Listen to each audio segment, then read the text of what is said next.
में 2027 के विधानसभा चुनाव को लेकर सियासी सरगर्मियां तेज हैं। समाजवादी पार्टी और कांग्रेस इंडिया अलायंस के तहत चुनावी मैदान में उतरने की तैयारी कर रही हैं। इस बीच सपा और आम आदमी पार्टी के बीच संभावित गठबंधन की अटकलों ने यूपी की सियासत में नया ट्विस्ट ला दिया है। माना जा रहा है कि सपा 2027 के चुनाव में आम आदमी पार्टी को 15 से 20 सीटें दे सकती है। इन चर्चाओं को उस वक्त हवा और मिली जब रविवार 23 अगस्त को आप नेता और राज्यसभा सांसद संजय सिंह ने सपा प्रमुख अखिलेश यादव के साथ सपा मुख्यालय में मुलाकात की थी।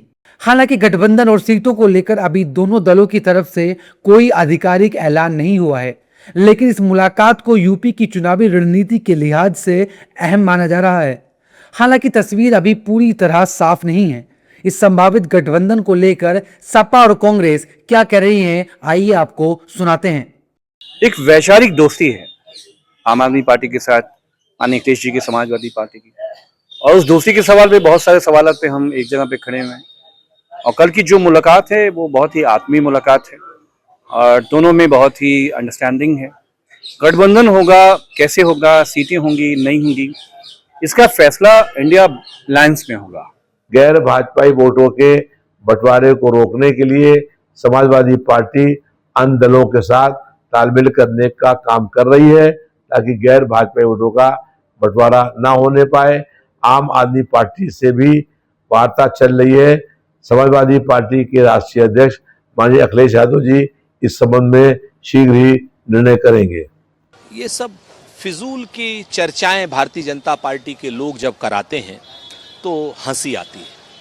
आज की डेट में दो नेताओं के मिलने को इतने आगे तक पहुंचा देना, अरे शिष्टाचार की मुलाकात है और शिष्टाचार की मुलाकात में कोई मौसम की तो बात होगी नहीं, राजनीति की बात होगी।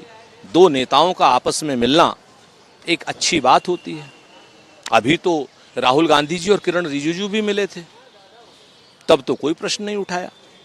नरेंद्र मोदी जी, मल्लिकार्जुन खड़गे साहब भी एक शादी में मिले थे, तब तो कोई प्रश्न नहीं उठाया। इस मुलाकात पर बीजेपी ने तंज कसा है। बीजेपी ने कहा कि इंडिया अलायंस के दल मिलकर नूरा कुश्ती खेल रहे हैं। ऐसा है कि ये छद्म पॉलिटिक्स है। दोनों तीनों पार्टियां मिलकर नूरा कुश्ती खेल रही हैं और आज कांग्रेस पार्टी एक्सपायर्ड इंजेक्शन है। वो सपा के साथ लगे या आम आदमी पार्टी के साथ, वो डीएमके के साथ जाए या किसी के भी साथ जाए, वो जिसके साथ जाएंगे वो सब लोग, उनका हाल वही होने वाला है जो एक्सपायर्ड इंजेक्शन लगने के बाद। चाहे आम आदमी पार्टी हो चाहे समाजवादी पार्टी हो, ये सब अब दगे हुए कारतूस हैं। जनता इन लोगों के कारनामों को जान चुकी है। आम आदमी पार्टी वही है जो शराब घोटाले में आम आदमी पार्टी के राष्ट्रीय अध्यक्ष और मुख्यमंत्री रहते हुए और डिप्टी सीएम दोनों जेल गए। पूरा देश उनके कर्तव्य को जान रहा है। अब ये लोग घोटाले करने वाले लोग अगर मिल रहे हैं तो अपनी सुरक्षा के लिए लोग मिल रहे हैं कि ये इंडी गठबंधन ये कागजी गठबंधन है, दिखावे का गठबंधन है। एक्चुअल में जब चुनाव आता है तो अपनी अपनी ढपली और अपने अपने राग पर ये सभी दल चले जाते हैं और भारतीय जनता पार्टी को सत्ता में आने का अवसर मिलता है। सपा और आम आदमी पार्टी के बीच बढ़ती नजदीकी ने यूपी की सियासत में नई चर्चाओं को जन्म दे दिया है। राजनीतिक जानकारों की नजर इस बात पर है कि क्या सपा इंडी गठबंधन के मौजूदा समीकरणों के बीच आम आदमी पार्टी को साथ लेने का फैसला करेगी। आपकी 15 से 20 सीटों की कथित मांग अगर सामने आती है तो सीट शेयरिंग को लेकर सहयोगी दोनों के बीच खींचतान बढ़ सकती है। सबसे बड़ी चुनौती कांग्रेस को साथ लेकर चलने की होगी। दिल्ली और पंजाब में कांग्रेस और आप के बीच सीधा राजनीतिक मुकाबला रहा है और दोनों दलों के रिश्ते सहज नहीं हैं। ऐसे में यूपी में सपा अगर आपको सीटें देती है तो कांग्रेस की सहमति हासिल करना आसान नहीं होगा।